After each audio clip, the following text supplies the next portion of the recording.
There are 4 fresh corpses there, and no fighting signs, and 1 woman standing there. This means she is a plunderer. Plunderers.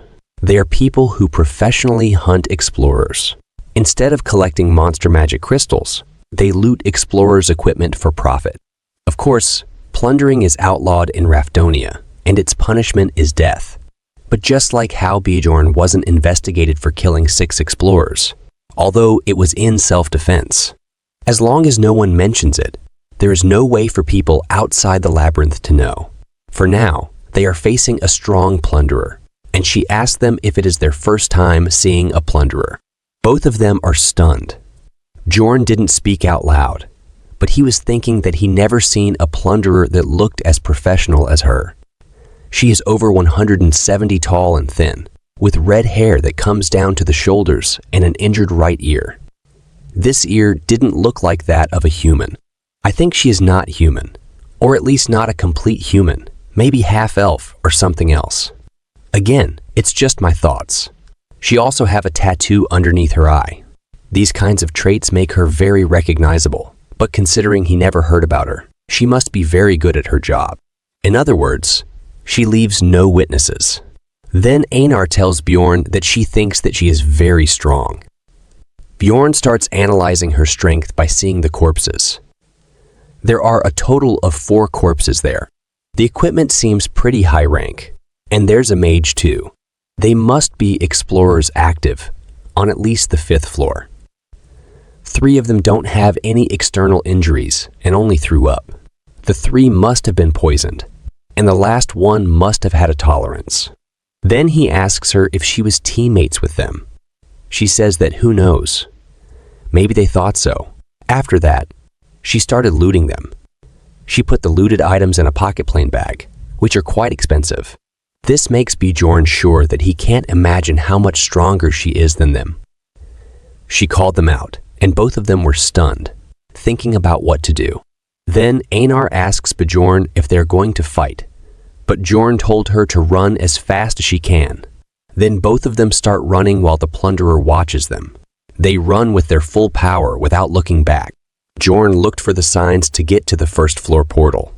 While they are running, they meet a group of 4 human explorers. Einar was angry, but they have no choice. So Bjorn tried to get help from them by telling them about the plunderer. Then their leader asked Bjorn what is the guarantee that they are not the plunderers. So Bjorn swore on his warrior honor to verify it. They agreed, but on one condition, that they take all the rewards. Then their leader called them near, so they can use his gnome ability.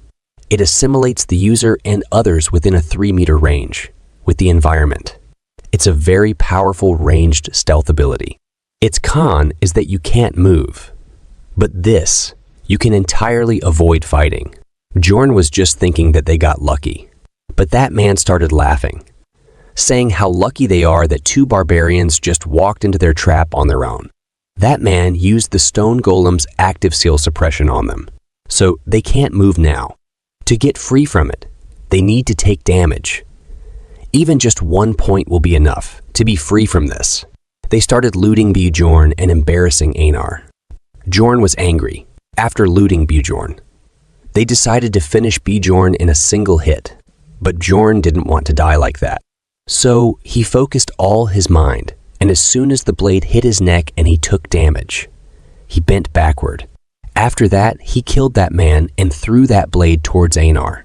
It stabbed Einar and freed her from suppression. After that, Bjorn fell on the ground, unable to do anything, but Einar alone was enough to slice them up. She also looked very pissed to me. Their leader ran away from there. Einar wanted to chase him, but Bjorn was dying there. He was bleeding like hell. Bjorn was trying to say potion to her, but she started crying, saying that she will avenge him. But thanks to that, his mentality increased, which helped him keep his cool during the fight. After that, he drank a potion. It healed him, but it still left a scar. Thanks to his undead seal, he is alive. But Einar was congratulating him, saying that he is probably the only barbarian with a throat scar. After they got the equipment, they started chasing the guy who escaped and caught him. Einar was very angry, But Bjorn stopped and said that they need his ability to escape from that woman. But suddenly, a poison dart came and killed him. It was that woman who killed him. She said that the fight earlier was pretty impressive. That means she was watching them all this time. Bjorn was afraid, but now that they can't run anymore, so he told Einar that they will face her head on. So the fight with the tick girl began. Are there still my horny friends there? Looks like many of your dreams are breaking, or there's still some hope left. Let's wait and see. So the fight begins. Einar swings her sword to attack her, but the plunderer dodged it. Then Bjorn attacked her after Einar, but she easily blocked his attack. Bjorn started thinking how much essences she has. So Bjorn decided to drop his weapon and grab her and ask Einar to attack. But suddenly he fell to his knees. His entire body was void of strength, because the plunderer pierced through his armor and stabbed his spine with the dagger. Bjorn was confused about if she is an aura user, and if she is, then they have no chance of winning. Einar tried to attack her, but she was also injured by her. Then she asked them to give up, because poison is already spreading throughout their system, but she can let them live if they swear to not tell anyone what they saw. Bjorn was confused why she is doing it. She tells them that it was her idea from the start. She really doesn't want to kill barbarians because she was indebted to them. That's why she was just watching when they were attacked earlier. She wouldn't have had to kill them by herself if that group earlier had killed them. Einar on the ground told Bjorn not to trust her, saying that she is messing with them. Then Bjorn asked the plunderer, what if he refuses? Then she said that she will kill them. That's the promise. Then Bjorn asked her who she has promised with. Then she got angry and told him that it's none of his business. Then Bjorn swore on his honor, which he sells like vegetables. After hearing that, she came close to Bjorn, saying that he was unique. Then poured the potion on Bjorn's wound. Then she asked Einar about what she'd do, and she refused, which shocked Bjorn, and the plunderer accepted it and was ready to kill her. But Bjorn asked Einar to swear. Einar was not ready, but Bjorn asked her to trust him and reminded her that she said that she would do whatever he says. She was unsatisfied with it, but she agreed to swear. Then Bjorn asked her what floor she was at. She looked back and told them that it's the 8th floor. Then she disappeared from there, but Bjorn promised to himself that it will be different next time they meet.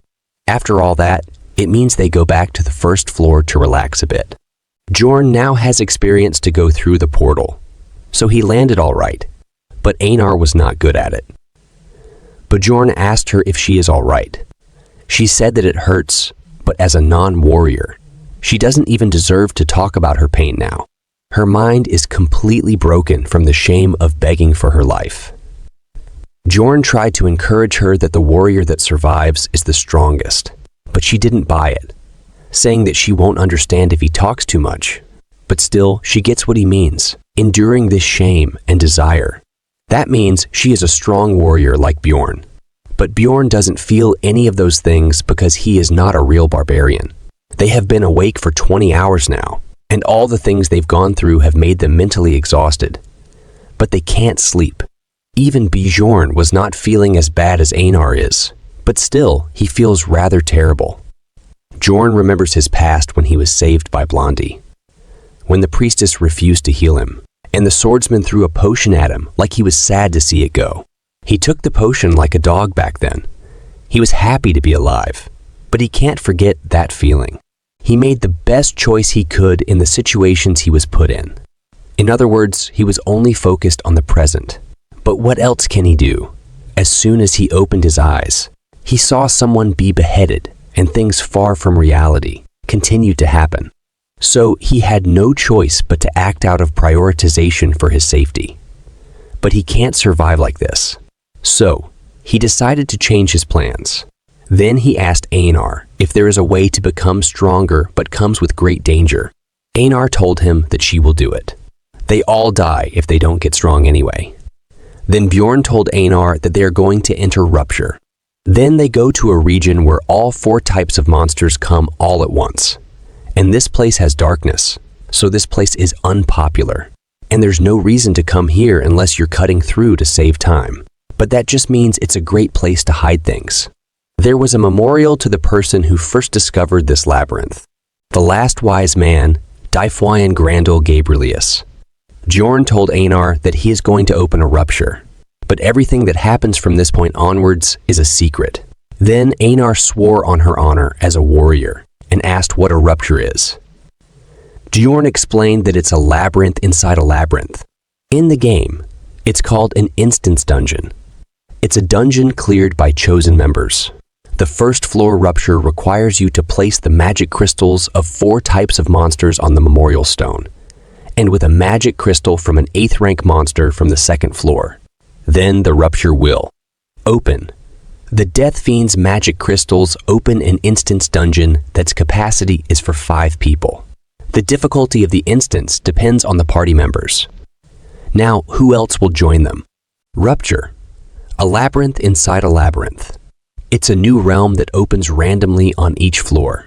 A cooldown time exists for ruptures. In order for the first floor rupture to naturally open back up, it needs at least 3 months in city time. But waiting around for rupture to open is very inefficient.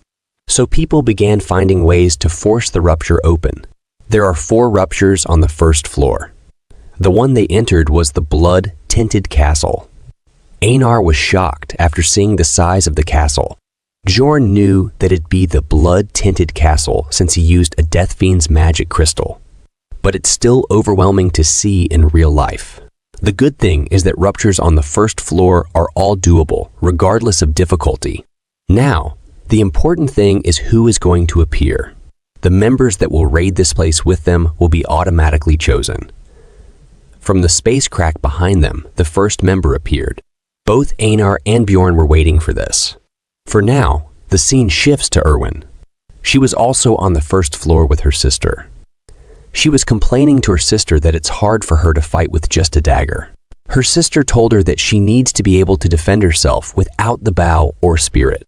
Erwin told her that Bjorn said that specializing in what she can do best is what she should do, and that an explorer's duty is to trust the team and fulfill their own role the best they can. Her sister told her that he is right, but the world is not that nice, and a teammate is just a teammate. Don't put such a high value on them. Erwin said all right to her, but in her mind, she still thought that Bjorn isn't a bad person. Then she asked her sister to go to the 2nd floor, saying that she bet Bjorn is earning a whole lot of money up there right now. Her sister told her that you can't go up floors just by hunting a bit on the 2nd floor, so they're going to enter a rupture. Erwin said that she thought that you have to be lucky to get in one. Her sister agreed and mentioned that there are quite a few experienced explorers who were unlucky enough to never have been inside one. But the last time it opened was 8 months ago, and a rupture cycle is 8 months at most. So the first floor's rupture should open soon. Erwin said that she understands, but Bjorn didn't tell her anything about that. Her sister didn't say it aloud to not hurt her feelings, but she was thinking that it's to be expected. That Barbarian's a beginner too, after all, and that he's probably going up the floors in the most inefficient way possible. She was smirking while thinking all of this. What will be her reaction if she knew that Bjorn is already inside it? This reminded what happened at the end of the rupture. It's just giving me goosebumps. I'm trying my best to make the release faster. But for now, I can't do anything because it costs $10 per hour of video, plus my time. And until now, I am not get a single penny from this. But I promise I'll start uploading faster as soon as I start earning something. Maybe from next month, if you guys can support me in any way. For now, like Super Chat or membership, or on Patreon, I was still working on it, but I will give the link in comment or description for it. It would be great if you guys can. Let's get back to the story. Her sister asked Erwin to trust her, and she will make her unbelievably stronger than Bjorn in just a year. She was speaking, then suddenly the rupture opened in front of them. Both of them started running towards it. They almost entered it, but the rupture closed, and they were too late because someone else entered it, and the capacity is full. So the first party member is a dwarf. Then the second member entered, and it's a mage with a man to carry her luggage. Both Bjorn and Dwarf were surprised to see a mage on the first floor, but Einar was confused. So she asked Bjorn why a mage is that great, when the librarian also was a mage. Then Bjorn explained to her that the librarian was a 9th rank mage, and mages are an important resource to the city. So only those whose skills have been verified can enter. In other words, her being here means that she's skilled enough to have proved herself worthy. Does this mean we can see the librarian can become Bjorn's teammate in the future? It looks like many of your dreams might come true. The mage told Bjorn that he is quite knowledgeable for a barbarian. Then she introduced herself. She is a 6th rank mage, Alua Raven. If you guys don't know, the rank in this world is reversed, starting from rank 9 for both monsters and others. Some of you might think that the librarian is a legendary 9th rank mage from other stories' logic. She seems a bit condescending, but all the mages in the game were absolute scums, so she is basically a saint compared to them. Then she introduced the professional carrier that she hired. His name was Tarjan. Then the dwarf introduced himself. His name is Hikurad Murad. He is an explorer for 3 years. Then Bjorn and Einar also introduced themselves as Jandal's son, Bjorn and Feneline's second daughter, Einar. Did you guys also notice that Bjorn uses his father's name and uses her mother's name? I was just thinking, what if both of them are brother and sister? I know, I don't want to ruin your mood. It's just a random question that came to mind. Let's get back to the story. Then Bjorn asked them how they got into the rupture on the first floor, since they don't seem to have a reason to be working on that floor. The mage said that she can't tell the details, but heard that a rupture is going to open this time. The dwarf said the same for him. They're not talking about the method, but this is ladder kicking. In simple terms, they are monopolizing low-level ruptures and preventing new explorers from getting in. Then they started discussing how to divide the loot. The mage suggested that the loot be divided among them, excluding Tarjan. The dwarf agreed and said that it's common knowledge to listen to a mage in the labyrinth. Since there's a mage in the team, Bjorn has to listen to her. The very person that convinced the royal family that evil spirits needed to be killed was a mage. Bjorn said that he agrees, but Einar disagreed with listening to orders from her. She wanted Bjorn to be the leader and said that he's not a normal barbarian. He is wiser than anyone, and he reads 6 hours a day. Bjorn tried to stop her, but she didn't stop. It looks like she really wants to expose Bjorn. The mage said that a barbarian reading is unique, but they already decided. Einar said that he is not unique. He is great, and she started repeating great and warrior countless times. Bjorn was super embarrassed. Then the dwarf said it's a great thing to be respected by one's wife, and that he was envious of Bjorn. Einar got flustered and said that she is not his wife. The dwarf said that she doesn't need to be embarrassed, and both of them started arguing. Then the mage stopped them and said that they should start moving now. Bjorn was thankful that the conversation topic changed, and Raven wasn't really interested either. He just hoped she never focused her attention on him until the end. Then the dwarf said that they only know each other's names. Shouldn't they know each other's skills too? The mage said that it's not necessary. The blood-tinted castle's monsters are all 7th rank and under, so just Tarjan and she would be sufficient. They all looked a bit upset because of it. She also said that she would be taking the loot from the Guardian. This pissed the big guy off. The situation became tense between the mage and the dwarf. The Guardian's loot is the Rupture's flower. For a mage who's financially stable, research is their priority. But the most important thing for an explorer is money. The mage said that she's going to give all the magic crystals that come from the Rupture, but the dwarf doesn't want to eat leftovers. Raven looked really taken aback. She must not have expected such a response. Then she said that she can let him take Number's item, but she will take the Guardian's essence. The dwarf agreed and said that both of them will roll a dice for the Rupture Stone.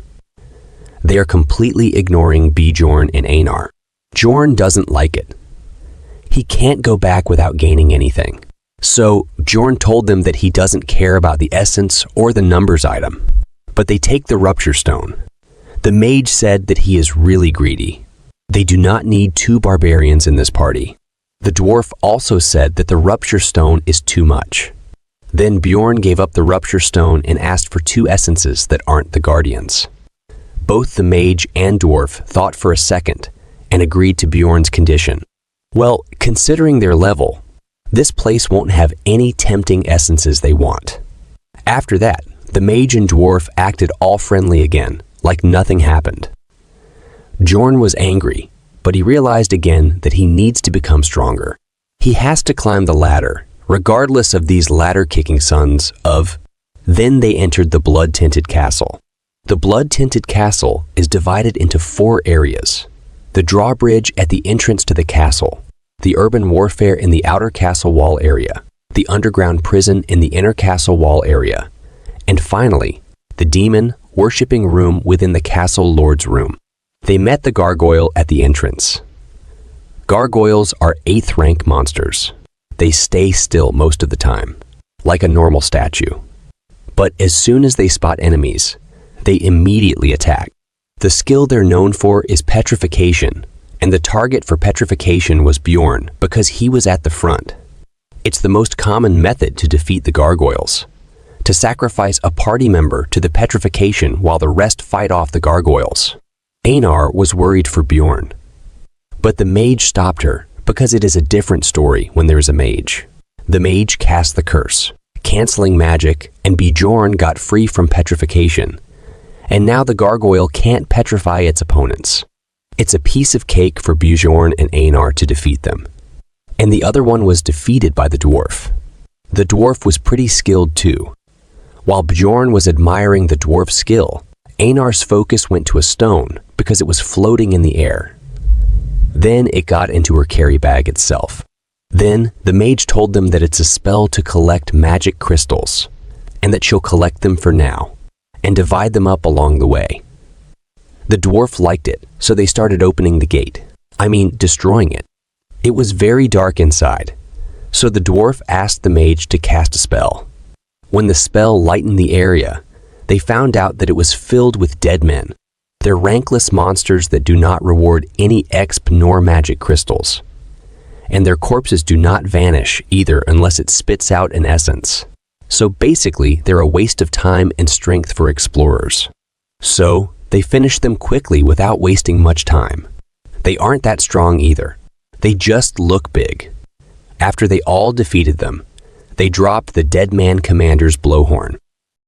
Einar was little shocked to see blowhorn size. So she asked how it was used. Dwarf says that she will find out soon and start laughing. After that, they come across a steel gate. So dwarf hammer won't work this time. Mage asked them to leave it to her. Then she cast a powerful magic and destroyed the gate. Bjorn was very impressed by her power.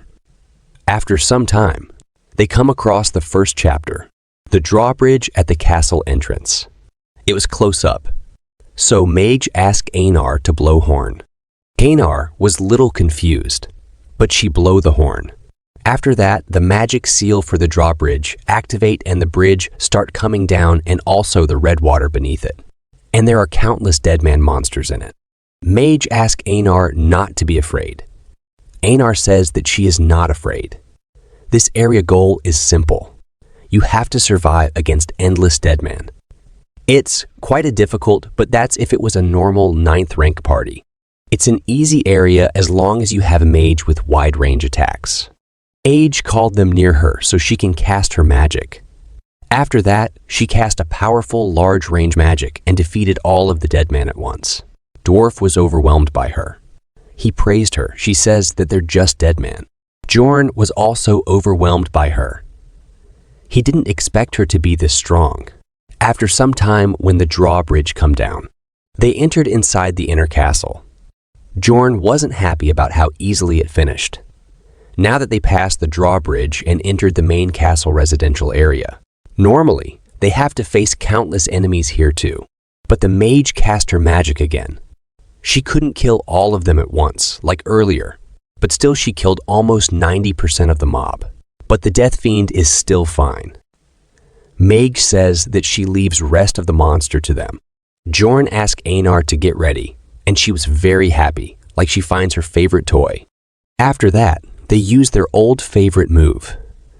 Both of them grab the Death Fiend leg and flip it on the ground, then use their old method. Dwarf was very shocked after seeing their method of hunting. After that, Mage cast another magic, and this time it's an injury worsening spell. A Death Fiend's advantage is their passive registration skill, body preservation. And with that passive skill on lock, Death Fiend is nothing more than a big chunk of meat to them. They don't even need to use their favorite move on Death Fiend now. They easily defeated them.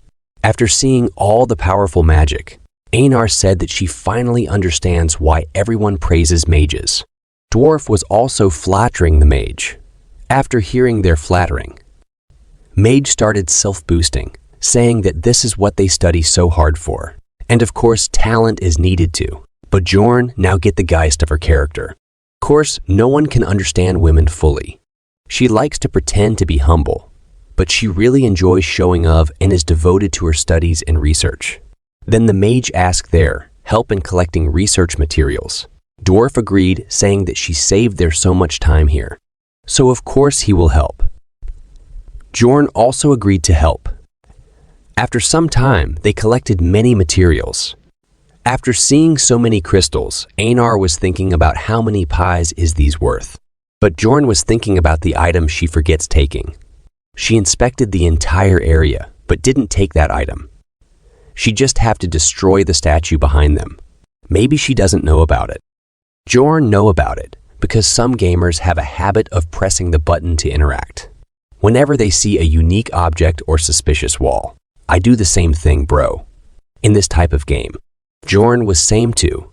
So he was able to find countless hidden features in Dungeon and Stone over the 9 years he played it. All the hidden things I found was hearts in Legend of Zelda. When you use bomb near some tree, it opens a secret hole near it. But Jorn didn't tell her that because it would hurt her ego. If a barbarian knew something, she didn't when she devoted her life to studies. So he avoided doing something that will raise her suspicion. After that, they enter the inner castle, which is completely destroyed, and there was also no monsters. Mage says that there's nothing to get from this place. So they go to their next location, underground prison. Everyone was excited to enter it. So Jorn opened its door.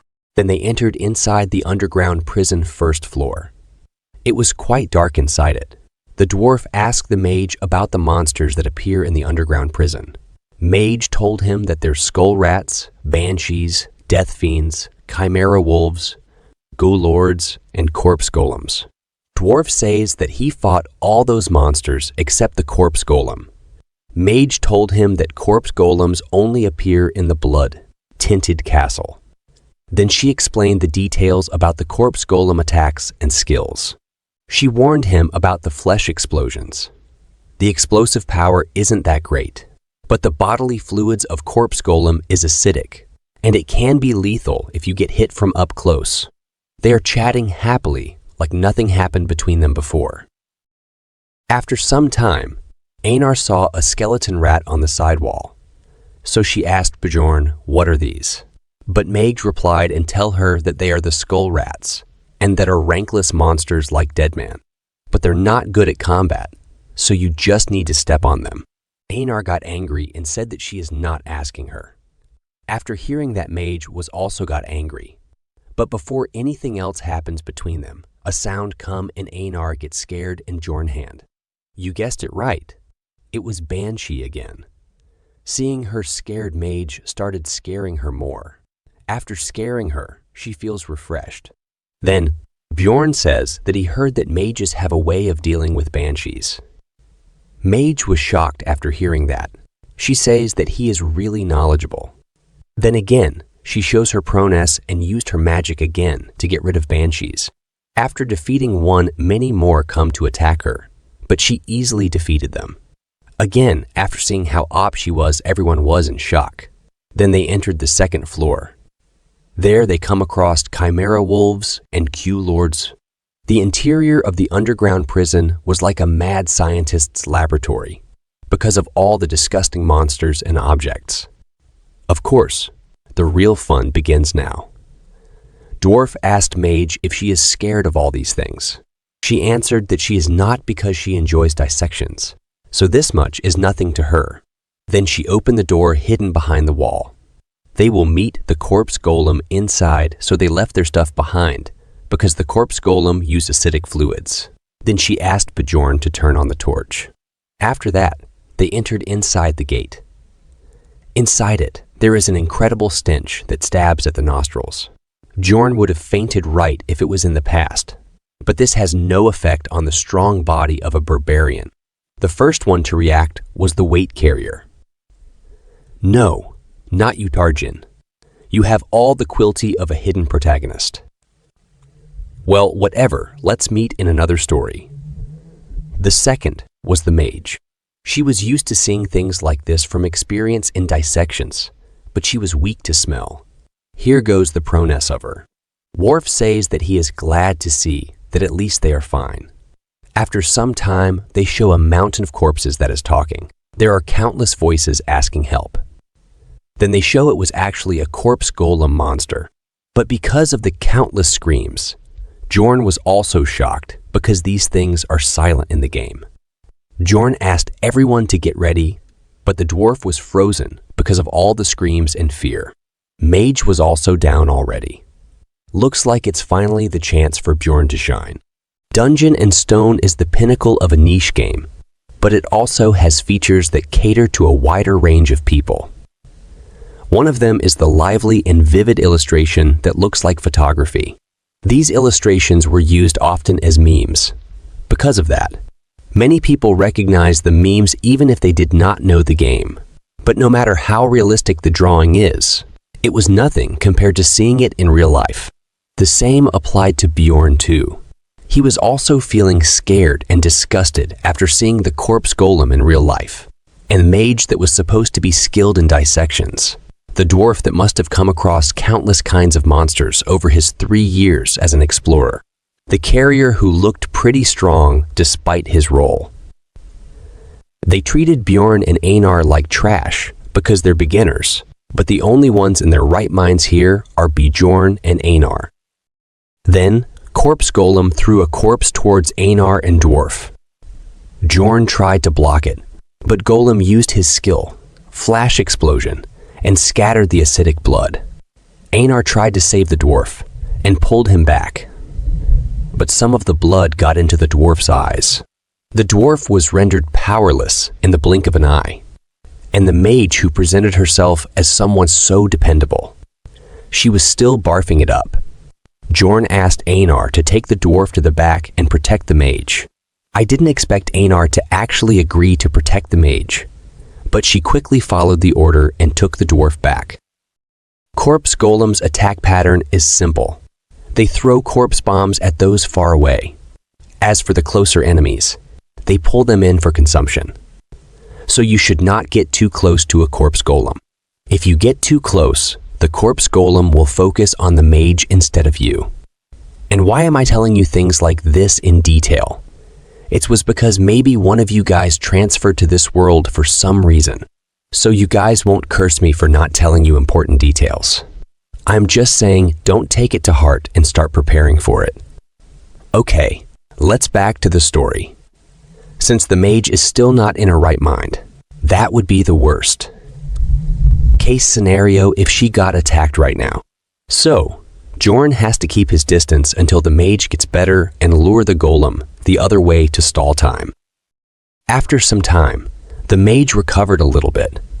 So, she cast a magic spell and attacked the corpse golem. The first phase of the corpse golem, which would have normally taken a long time with many torches, was finished off with just one spell. The corpse golem's outer body was burned to ashes with just one spell. The second phase, skeleton golem mode, starts. Einar and Bjorn were ready to fight him. Bjorn told Einar to attack its chest. After that, both Einar and Bjorn attacked its chest and defeated it. After its body disappeared, it left behind the essence. Einar was excited to see the essence. A rupture is basically a treasure chest. Elite monsters that do not appear in the normal fields are like long-awaited rain to explorers since they have limited ways of earning experience. And the loot from the Guardians is something that all explorers desire. But a rupture's main temptation is the fact that the rate of essence drops increases exponentially. So considering the possibility, it's weird that it took this long for them to come across an essence. Einar asked Bjorn what they were going to do now with the essence. Bjorn said that they are the ones with a claim to it, and that they are the ones who did the most work, and that was what they had promised when deciding the loot. Bjorn actually wanted 2 essences. Death Fiend Essence for its regenerative power and a Chimera Wolf's for its strength. He didn't expect to earn the essence of a rank 7 elite monster, Corpse Golem, that only appears once in the blood-tinted castle. Plus, the stats it would raise are perfect for a tanker. His body will be dulled because of the decrease in perception, but the other stats increase makeup for it. Bone density has a great effect on defense, and it's raised by 55. Weight, which is great for knocking back an enemy or blunt weapon damage, will be increased by 21. Pain tolerance is very useful too. Strength and poison tolerance are also helpful stats. But the problem is the skills. The active skill is Flesh Explosion, which causes great damage, but it costs the character's own HP. Plus, because of acidic bodily fluids, if a character is damaged, the acidic blood gets on the equipment and greatly reduces its durability. Bro is thinking about equipment, and I was thinking about what will happen to his romantic life if all the bodily fluids become acidic. And what will happen to little Bjorns swimming in that fluid? I just don't want to think about it. I just don't like these skills. But maybe you guys have another opinions. Let's back to the story. In other words, a Corpse Golem's essence is great, but it's away at potion and equipment cost. Bjorn was confused about what to do, so he decided to just leave it for now and heal the dwarf first. An essence should stay for half an hour. After the dwarf was healed, he apologized and said that he was embarrassed. Then, Bjorn said that he was glad that he knows that, and reminded him that he would be dead if it weren't for Einar. The dwarf said that he knows and he was embarrassed, but as soon as he saw that thing, his entire body was frozen up. They almost wiped out by a middle boss because of mentality issues, despite having enough force to defeat the boss. Then the mage apologized too. But what the heck is Tarjin doing? He is doing things that's not his job, but Bjorn doesn't care about these things. What he cares about is loot. So he tried to get more benefits from the mage and told her that they got rid of the corpse golem.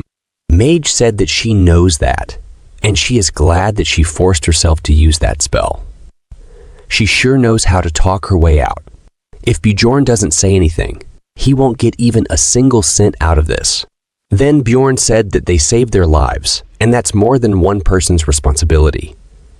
The mage agreed with his statement and asked about what he wants. Bjorn said that they will take the rupture stone. For a moment, everyone became silent. Then the dwarf broke the awkward silence and said that he agrees. He would be dead if not for Einar. Mage said that she is against it, but if they come across the rupture stone, she will give him a fair chance. Bjorn was not very happy about it, but that's all he can get with his current strength.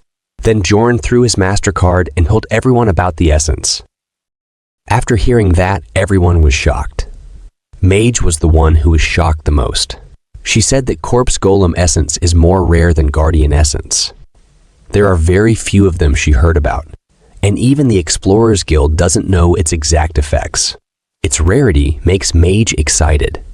She wants to research its properties. Bjorn knew she would react like this. That's why he saved it for the real negotiation. Then Bjorn said that he has an offer. If she wants, he can give her the essence.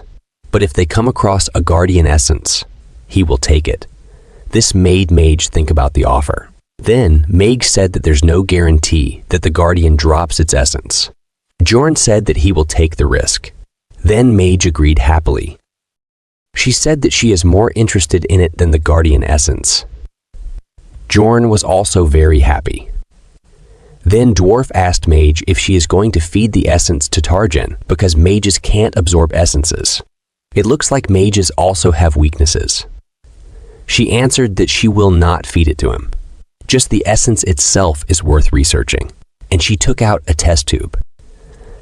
That's a very expensive item. Unless you get an essence above 6th rank, it's not even worth the cost.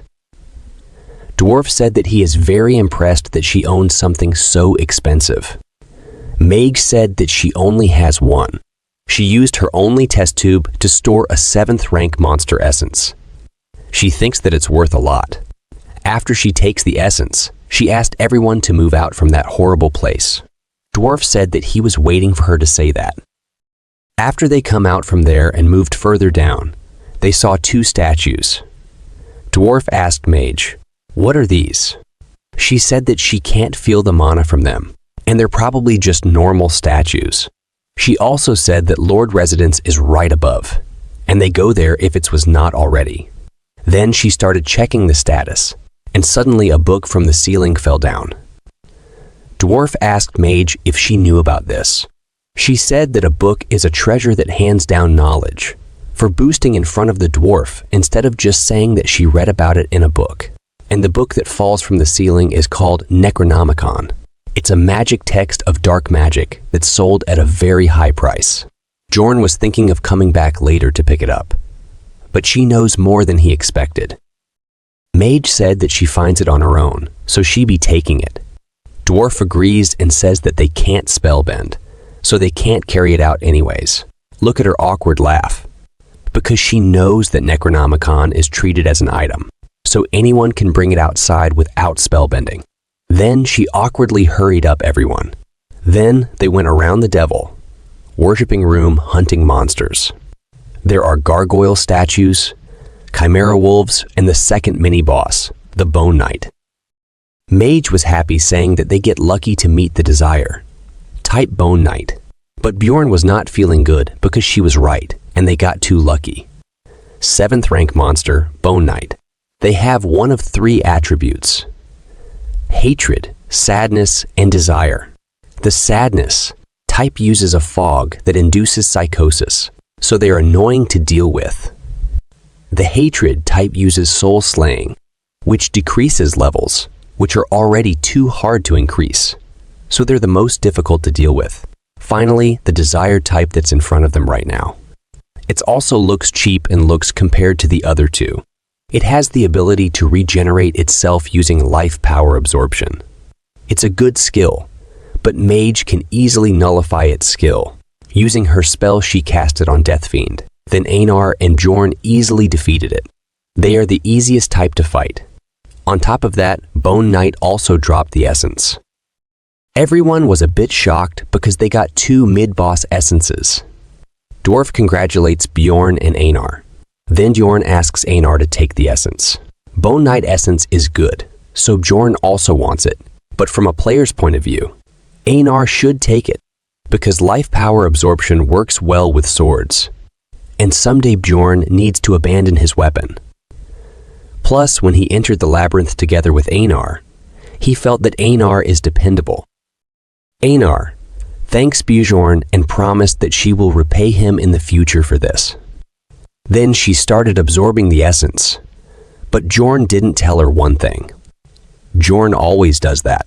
First, he gave Erwin a 9th rank monster essence.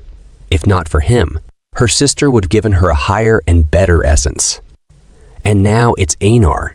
It's good that it's at least a 7th rank monster essence, but from the weakest one. I think he just wants them to be strong enough to help him now, but not strong enough that they become a threat to him. Again, this is all my theory. After Einar finished absorbing the essence, she said that she didn't feel any big changes. Then she saw Bjorn, and she was shocked. She asked Bjorn how he got bigger. Then she saw the other 2, and she was more shocked because the dwarf is looking less like a dwarf now. Then she asked what they had done. Then Bjorn told her that she is the one who got smaller. She was shocked. The mage explained the basic effect of a bone knight's essence, higher bone density in return for shorter bones. She explained it in detail, but to put it like a game stat window, that's what it looks like. It has good passive skills, but for active ones, you need another good healing skill to take full benefit of it. Mage explained that Einar only got shorter, but her strength didn't decrease. But Einar started screaming and crying, saying that now no one will see her as a warrior anymore. Everyone already looked down on her because she is a woman. Mage tried to calm her down by saying that she got very pretty, but it made matters worse because that means she doesn't look like a warrior anymore.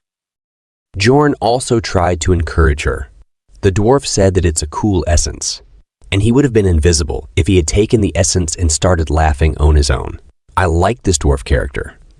He always keeps laughing and making jokes all the time. On the other hand, the mage said that she would like to do a detailed check on her when they are back in the city. What can I say about her? Only Bjorn was truly trying to encourage her. Others are just saying whatever they want without thinking about her. Then Jorn told Einar to test out her essence on the Death Fiend. Einar was not very excited about it, but she still has to do her duty, even if she doesn't look like a warrior anymore.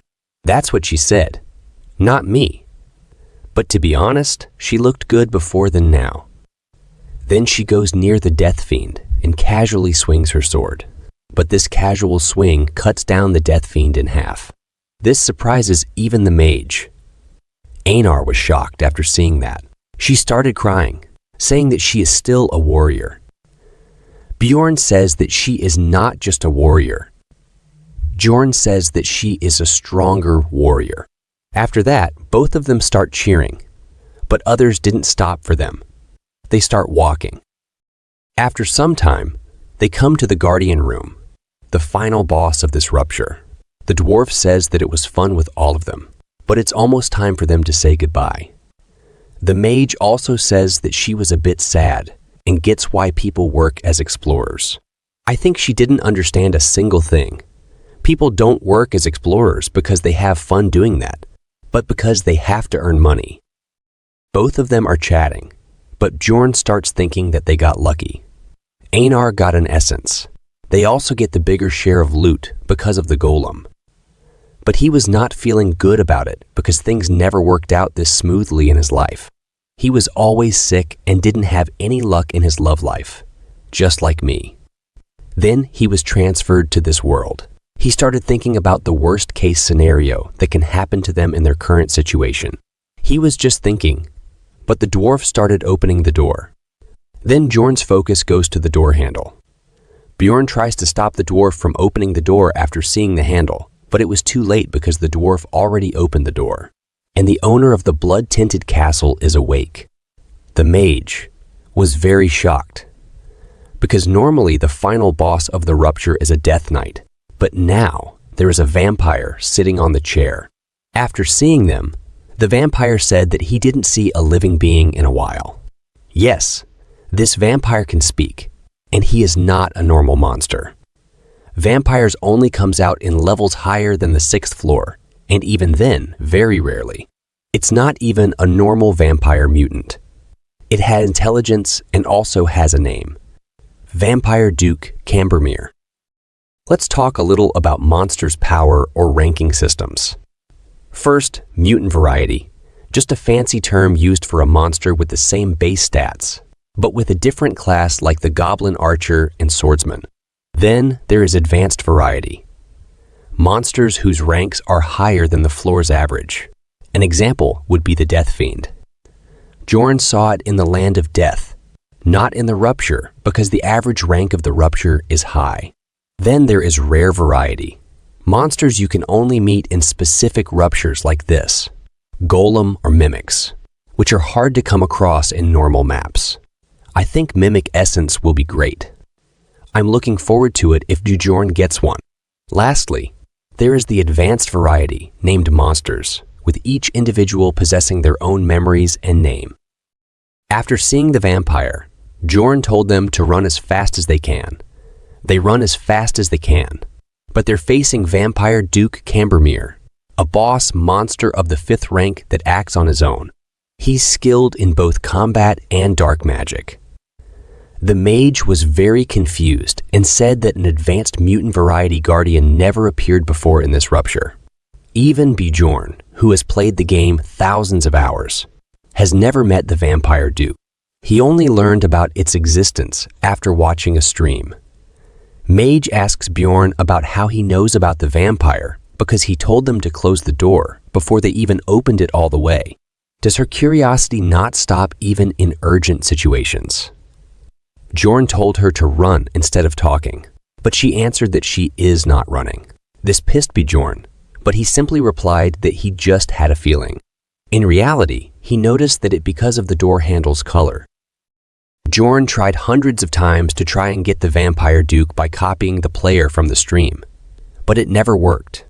He ended up re-watching the recording dozens of times before he noticed a small change. The only thing different in the recording was the handle color. The dwarf said that they can't get out without defeating the vampire, so why are they running away? Bjorn told him that they need to at least get to a place with sunlight, and he was explaining the reason. But suddenly the vampire appears in front of them, saying that they are very rude guests. Vampire Duke used spiritification magic to appear in front of them. Bjorn asks Mage to use magic. She was in shock, but she used her magic. It's a very powerful light magic, which stopped the spiritification before it completed. Spiritification is one of the dark magic spells used by vampires. It allows them to move very quickly, but their real body cannot move from its spot. But when using realization, another magic, they can move their real body to where the spirit is. It could have been bad for them if Mage didn't use her magic in time. Bjorn was a little relieved, but then Einar told him that the mage is also down. She suffers internal injuries, but Bjorn knows that a vampire's essence doesn't have this kind of effect. Then Bjorn realized that the Duke has a different essence because the video he watched was ended before that person could even do anything. So Bjorn wasn't able to see anything about the power or essence the Vampire Duke had.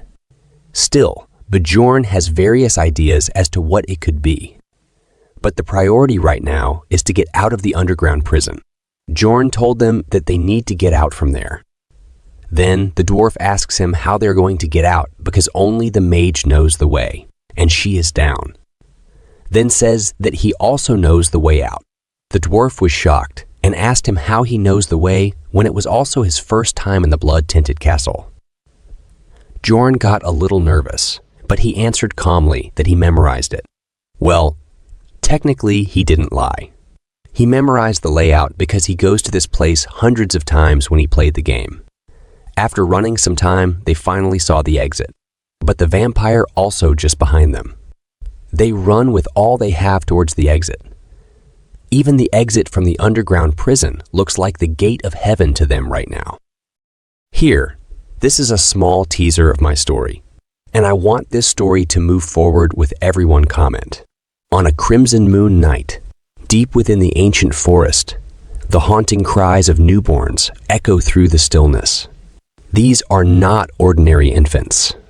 They are the half-bloods, as they are known in this world. These unique children belong to the Great Eastern Orc tribe, residing within the Great Alzara forest. They are the offspring of captured women from various races, taken when the tribe raids villages or ventures beyond the woods.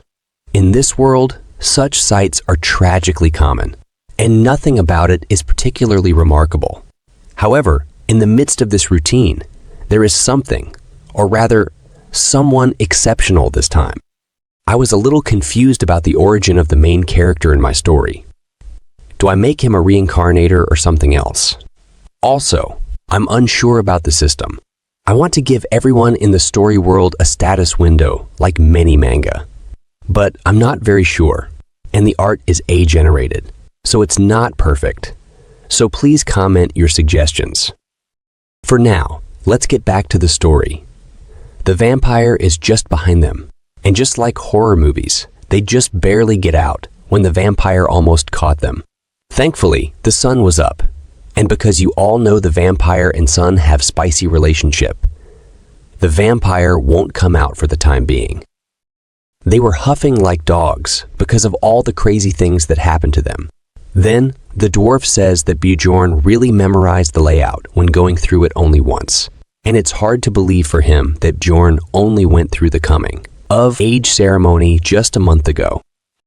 Bjorn always tried to avoid these kinds of situations, but the dwarf and mage always come back to it. This time, he was saved by Einar.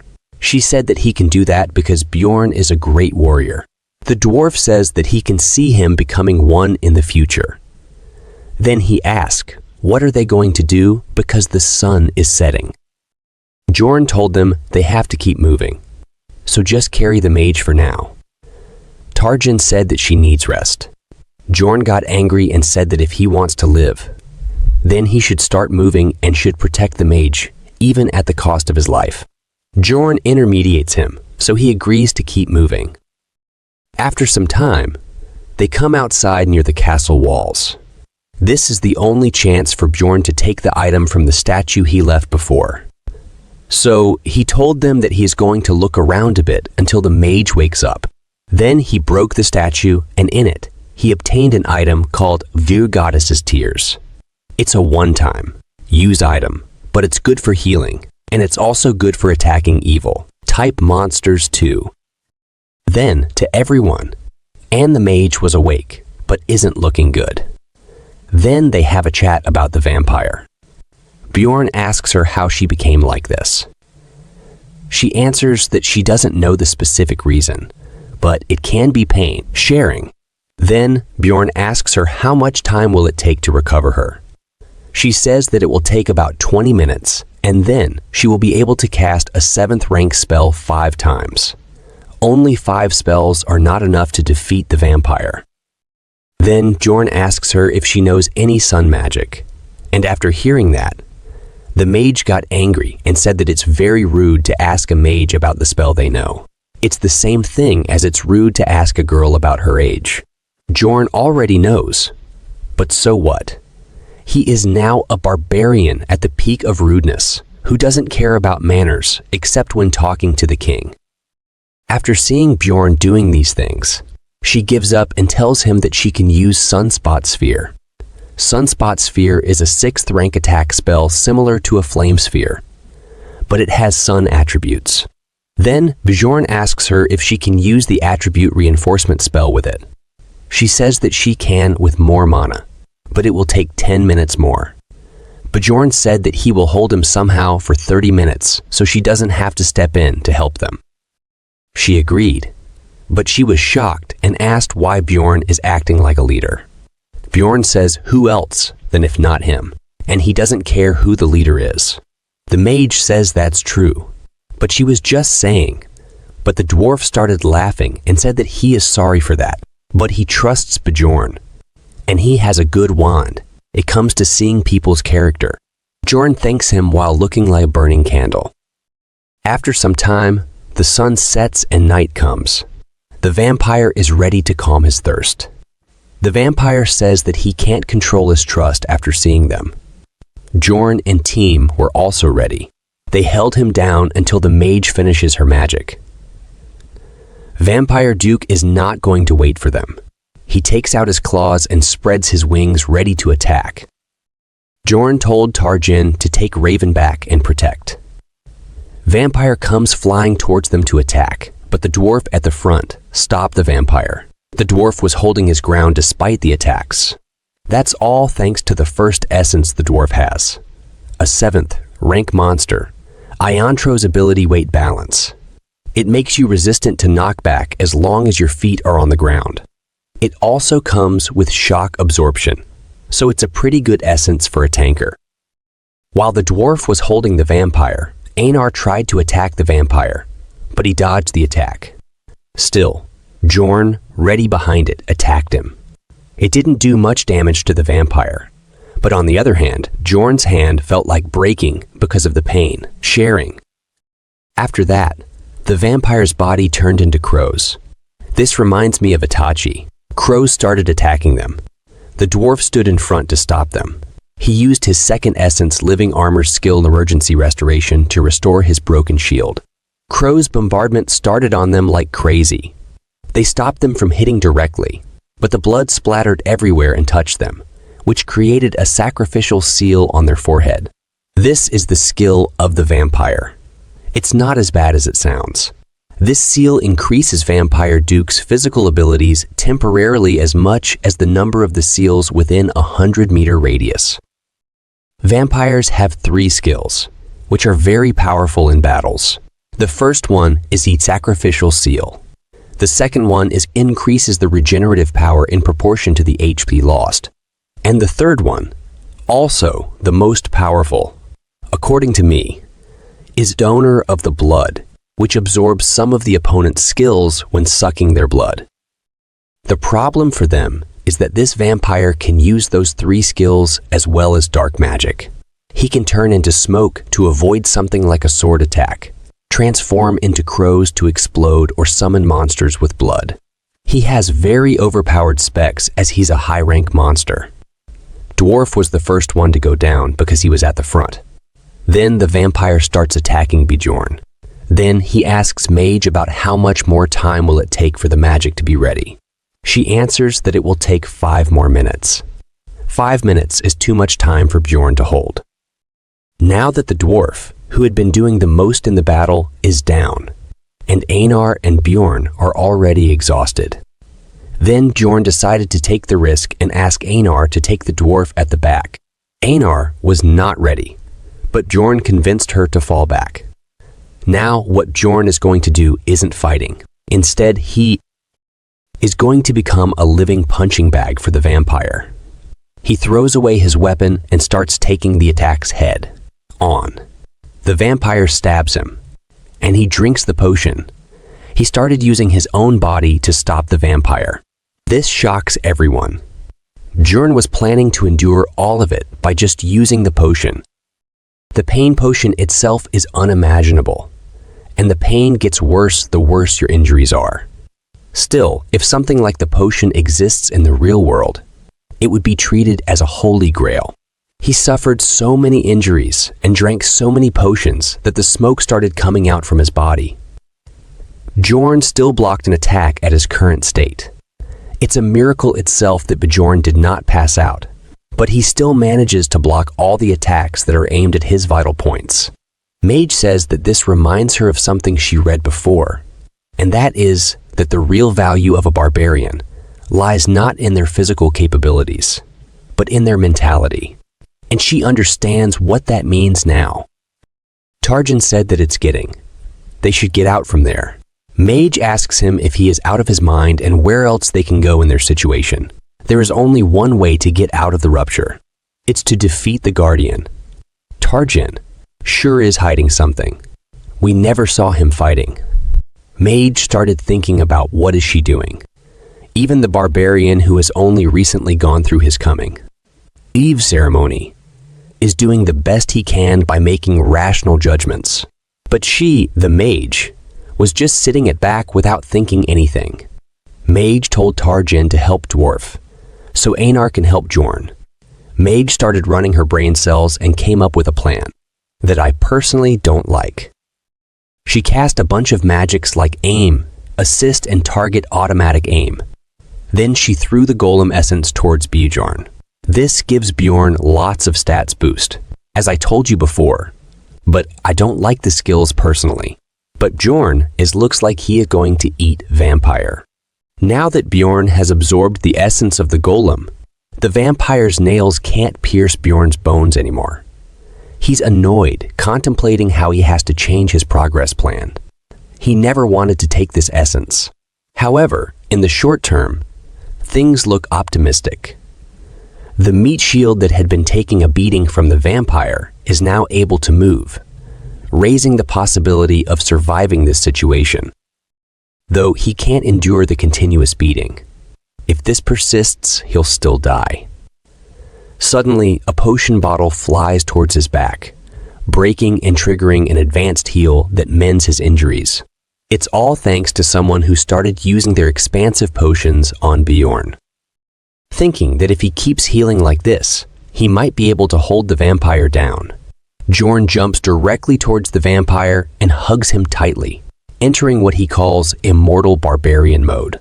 Regardless of his flesh and muscles being torn, any damage heals in seconds thanks to the essence and the potions. The acidic blood of Bjorn gets in the vampire's eyes, hurting him. This infuriates the vampire, and he attacks Bjorn with full power, throwing him away. Einar comes running to help Bjorn. She swings her sword at the vampire, but he turns into smoke and escapes. As he flees, Bjorn jumps to punch the vampire's face, but the vampire dodges it at the last moment. Then, the vampire punches Bjorn in the guts with full power, causing immense pain. Einar tries to save Bjorn again, but the vampire dodges her attack, throws her away, and resumes attacking Bjorn. It seems the vampire has developed a personal grudge against Bjorn. Then Mage told Bjorn that the sunspot sphere magic is ready. Bjorn was taking the beating like a dead body, but after hearing the mage's words, he gathered his strength and grabbed the vampire once again. His face turned red as he gathered all his strength and threw the vampire on the ground. Then he asked the dwarf to attack him. The dwarf used lightning and expulsion skills to gather thunder in his hammer and formed an electric ball. It looked like Thor's soul had entered his body as he swung his hammer and threw the electric ball towards the vampire. After the vampire got hit, he fell into an unconscious state. Then, Bjorn took out the item he was hiding in his shoes. He had been saving the goddess's tears for this moment, even after going through all the dangerous situations. Bjorn then stuffed the bottle into the vampire's mouth and gave him an uppercut while cursing him. This broke the bottle in the vampire's mouth. After the bottle broke, the vampire became the target of the blessing. The blessing heals normal targets, but seals all kinds of defensive skills or tolerance for an evil, natured creature. Due to the great shock, the vampire became paralyzed. The mage asked Bjorn to get out of the way because she had cast the magic spell. She didn't have the strength left to hold the spell for long, so she threw the magic towards the vampire. It was already too late for Bjorn to move away. The spell landed and caused a huge explosion. Bjorn was also caught in the sunspot sphere's explosion, and he fell into an unconscious state. The vampire used pain, sharing, and because of this, everyone fell into an unconscious state. Sometime later, Bjorn woke up first because he fell into the state first. He was confused because everything was quiet. He tried to find if the vampire was dead, attempting to get a grasp of the situation, but his body was not moving due to the earlier attack. Then he saw the vampire. The vampire's body was in complete mesh, but he was alive. Thanks to the active skill Immortal and the passive skill Source of Darkness, the vampire's injuries were healing at a very fast rate. The passive skill, in particular, makes the user immortal as long as their heart is okay. Vampire injuries are all healing at a very fast rate thanks to his active skill. It's just an active skill in name, working like a passive skill. Bjorn doesn't completely understand the situation, but he knows that everyone else was unconscious, and the vampire is recovering at a very fast pace. So there is only one thing for him to do. He has to kill the vampire before he wakes up. Bjorn walks near the vampire. The vampire was still standing up even after that attack. His whole body is tatters, except his heart and his face. I think he protected his heart and face from the sunspot sphere using his arms, like how a boxer does. Looks like he cares more about his face than life. Bjorn knocked him down on the ground and climbed on his chest. Then Bjorn raised both hands up high and started bashing them on the vampire's chest with his full power. This didn't work much. So Bjorn placed both hands on the vampire's chest and used the flesh explosion skill. This hurts Bjorn more than the vampire, but to go out alive from there, he has no choice but to use it. He used it continuously, reaching his limit. Soon, Bjorn's health reached below 1%, but he kept doing it. He was at the doorstep of death, knocking on the door with his full power. So what result do you expect? Bjorn's health reached 0. After Bjorn HP reached 0%, a countdown started, consuming 3 points of mentality. So this is what we call surviving by pure willpower. But Bjorn only has 46 points in mentality, and they are depleting very fast. Bjorn knows that he will end up dead at this rate. But he cannot stop. He ends up dying even if he stopped. Soon after using this brutal skill so many times, Bjorn doesn't have hands anymore, but the vampire is still alive, even if he is looking overcooked. Then, Bjorn lies down on the vampire to use his body. Hey, don't overthink. Bjorn is using his body for flesh explosion. As Bjorn blows up with his entire body, a big explosion happens, and the vampire is finally defeated. The vampire gives 5 experience points because he is a rank 5 monster. And don't forget, the ranks are in reverse order. He also got 4 bonus experience points. 1 point bonus because the vampire is a high-ranking mutant variety, and 3 are for guardian defeat bonus. Bjorn leveled up after absorbing all of this experience. But in this game, it isn't that nice. Your health isn't healed back to full just because you level up. Bjorn's spirit power was also increased by 10. But the thing Bjorn was aiming for from the start was the Rupture Guardian's essence, which has a 33% drop rate. I was also waiting for this. The essence of the vampire was absorbed by Bjorn. And thanks to the overpowered skills, Source of Darkness, and immortal effects Bjorn got from the essence, Bjorn's health increased above 1%, and the countdown stopped. Thanks to this near-death experience, he achieved a new accomplishment, which increased Bjorn's mentality stat by 10 permanently. The mentality stat is now over 100, and other stats also increased significantly. Bjorn wakes up after a long sleep in the laps of Einar. Bjorn asks Einar about others. She told Bjorn that they all left 3 days ago. She asks Bjorn if he is okay, because he was passed out for 3 days. Bjorn was very shocked after hearing that, because this is the 7th and the last day of the labyrinth now. He checks his body, and everything is fine. There is no external injury. Then his focus goes down to important stuff. He screams and asks Einar about his pants because he was butt naked. Einar tells that they were already in shreds, and they were bothering her, so she just tore them up. She was talking about Bjorn's clothes, not something else. But I just was wondering why they are bothering her. Bjorn was very embarrassed because of it. Then she told Bjorn not to be embarrassed because she saw what a great warrior he is. It looks like little Bjorn was also a warrior. Bjorn was very embarrassed, so he changed the topic and asked about things that happened when he was passed out. She tells him that the numbers item was taken away by the dwarf, and the mage took the rupture stone. Bjorn was alive because he absorbed the guardian essence, and the other 2 took the remaining 2 items the guardian dropped. Einar said that they agreed to roll the dice for the rupture stone, but the mage was being so stubborn and refused to roll the dice. She said that she already in the loss. The dwarf said that she didn't care, but Einar couldn't accept it. Then the mage said that Bjorn took the best loot he could have gotten, so he won't be able to argue against her taking the rupture stone. Sounds like she's the only one who knows that he absorbed the vampire's essence. Plus, she gave him the golem's essence as well as all the potions she had with her, meaning she did lose things in this rupture. So he was not mad at all about the distribution of the loot. Einar was angry.